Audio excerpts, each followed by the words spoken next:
जय माता दी भक्ति एंड भजन चैनल में आप सभी का स्वागत है। आइए चलते हैं माता रानी की, भगवान की इस भक्ति को जन जन तक पहुंचाने की पावन पवित्र यात्रा में शामिल होने के लिए।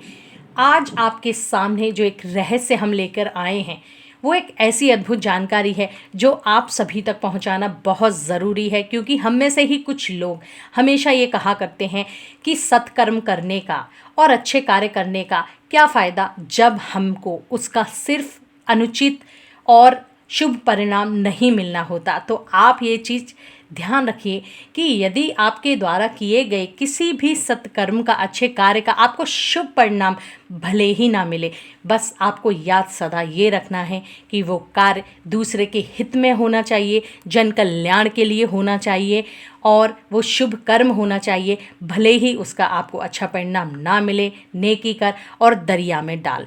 आज की ये जो रोचक जानकारी और रहस्य है वो इसी बात पर इंगित करती है कि बाबा बजरंग बली जो कन कन में पूजे जाते हैं, यदि वो भी ऐसा सोचते तो आज आपके संसार के कन कन में बसने वाले श्री रामचंद्र भगवान जी के भाई लक्ष्मण जी इस संसार में जीवित नहीं होते। जी हाँ, आज लक्ष्मण जी यदि इस संसार में जीवित है, राम दरबार, संपूर्ण राम दरबार है जिसको घर घर में पूजा जाता है, वो तो सिर्फ उसी नेकी का परिणाम है जो बाबा बजरंग बली ने की थी। लेकिन मेरे बाबा बजरंग बली को, मेरे गुरुदेव बाबा बजरंग बली को उसका शुभ परिणाम नहीं मिला था। एक परिणाम अच्छा मिला था कि श्री लक्ष्मण जी जीवित हो गए थे, लेकिन एक और आपको आश्चर्य होगा, आप भौचक्के रह जाएंगे ये जानकारी सुनकर कि संपूर्ण ब्रह्मांड में कन कन में पूजे जाने वाले मेरे बाबा बजरंग बली, एक गांव ऐसा है जहां पर आज भी उनकी पूजा तो छोड़िए, उनका नाम भी लेना वर्जित है। जी हाँ, उत्तराखंड के चामोली जिले के गांव द्रोणागिरी गांव में बाबा बजरंग बली का आप नाम तक नहीं ले सकते। वो गांव वाले बाबा बजरंग बली से बिल्कुल भी प्रेम नहीं करते, बहुत नाराज हैं। ना वहाँ उनकी पूजा होती है, ना लाल रंग का झंडा, ना लाल रंग की कोई गहरे रंग की चीज़ लगाई जाती है, ना उनका नाम लिया जाता है। यदि आप वहाँ जाते हैं तो आपके मोबाइल पर कोई ऐसी डीपी, कोई ऐसा म्यूज़िक, कोई ऐसा गले में हनुमान जी से रिलेटेड कुछ भी नहीं होना चाहिए जो उनको नाराज़ करे। क्यों नाराज़ हैं द्रोणागिरी गाँव के लोग बाबा बजरंग बली से? अचानक कुछ दिखा और महिलाओं का गुस्सा फट पड़ा। हनुमान जी का ये इससे गलती से मैंने तो पहले ही बताया था। हनुमान की तस्वीर फोन में लगी छूट गई थी, जिसे देखकर महिलाओं का गुस्सा सातवें आसमान पर पहुंच गया। हनुमान इसको सीधा पूजा नहीं लेते, इनको हटा दो। अच्छा, ये हम इसका तुम्हारे फोन में लगा हुआ यार, तुमने उसी वक्त मना किया था। फोटो लगा नहीं, फोटो लगाया नहीं था। गांव वालों का गुस्सा बढ़ता जा रहा था। अब हमारे लिए गांव में एक सेकंड भी रुकना खतरे से खाली नहीं था। ये जो गांव है, इस गांव का नाम भी द्रोणागिरी इसीलिए पड़ा था क्योंकि ये द्रोणागिरी गांव में जो पर्वत है द्रोणागिरी, वो कोई और पर्वत नहीं, ये वही पर्वत है जहां बाबा बजरंग बली लक्ष्मण जी को बचाने के लिए संजीवनी बूटी लेने गए थे। और संजीवनी बूटी इसी पर्वत पर मिलती है। इसे द्रोणांचल, द्रोणागिरी पर्वत कहा जाता है, इसीलिए इस गाँव का नाम भी द्रोणागिरी पड़ा। यहाँ के जो लोग हैं वो पर्वत राज द्रोणागिरी की ही पूजा करते हैं। जब राम जी का युद्ध लंकापति रावण से हो रहा था और मेघनाथ के चलाए दिव्य अस्त्र की वजह से लक्ष्मण जी मूर्छित होकर गिर गए थे और श्री रामचंद्र भगवान जी के उस भयभीत चेहरे को, रुदन भरे चेहरे को देखकर मेरे बाबा बजरंग बली अंदर से हिल गए थे, क्योंकि वो संसार में सब कुछ बर्दाश्त कर सकते हैं, लेकिन श्री रामचंद्र भगवान जी के चेहरे पर शिकन तक आई, ये उन्हें कैसे मंजूर होगा। उन्होंने तुरंत पूछा और जो वैद्य थे उन्होंने कहा कि आप इनको जीवित नहीं कर सकते, सिर्फ एक ही उपाय है, लेकिन असंभव उपाय है। उन्होंने कहा मैं कुछ भी करूंगा मेरे श्री रामचंद्र भगवान जी के लिए और लक्ष्मण जी को जीवित करने के लिए, आप मुझे बताइए। उन्होंने बताया कि द्रोणागिरी एक पर्वत है, उस पर उगने वाली जो संजीवनी बूटी है, सिर्फ उसी से और इनके प्राणों की रक्षा हो सकती है। इतना सुनते ही मेरे बाबा बजरंग बली उड़ चले और वहाँ पहुँचे। जब वहाँ वो पहुँचे तो उन्हें एक वृद्ध महिला मिली और उन्होंने पूछा कि जो संजीवनी बूटी है वो कहाँ मिलेगी। तब उन्होंने उस पर्वत की ओर इशारा किया कि वो द्रोणागिरी जो पर्वत है वहाँ पर ये संजीवनी बूटी मिलेगी। बाबा बजरंग बली वहाँ गए क्योंकि उन्होंने वैद्य जी से पूछा था कि मैं उसे कैसे पहचानूंगा।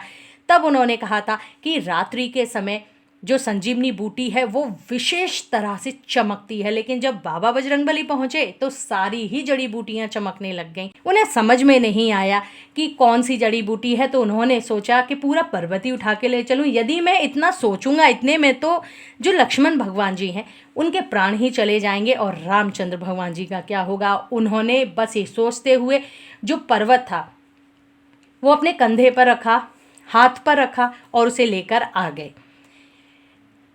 उस बूटी से लक्ष्मण जी जीवित हो गए। लेकिन जब बाबा बजरंगबली उस पर्वत को लाए थे तो पर्वत के उस द्रोणागिरी, पूरा जो इतना विशाल पर्वत है, उसका एक हिस्सा जिस पर संजीवनी बूटी थी उसको उखाड़ कर जब बाबा बजरंगबली लाए तो उस हिस्से में, वो हिस्सा द्रोणागिरी पर्वत का हाथ कहा जाता है कि बाबा बजरंगबली जिस हिस्से को लेकर आए थे वो द्रोणागिरी पर्वत का हाथ था।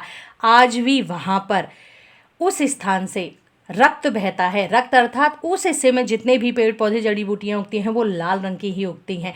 उस गांव के लोग बाबा बजरंगबली से इसलिए नाराज हैं कि जो देवराज पर्वतराज द्रोणागिरी हैं, क्योंकि जो द्रोणागिरी गांव है उसमें द्रोणागिरी जो पर्वत हैं उनकी ही पूजा की जाती है। तो उनका ये मानना है कि जो हमारे देव थे उनका हाथ तोड़कर बाबा बजरंगबली ले गए, क्योंकि जिस हिस्से को वो लेकर गए थे वो पर्वतराज द्रोणागिरी का हाथ था और वो हिस्सा ले जाने के कारण आज भी वहाँ से रक्त बहता है। सारी जड़ी बूटियाँ, पेड़ जो पौधे हैं वो लाल रंग के उगते हैं।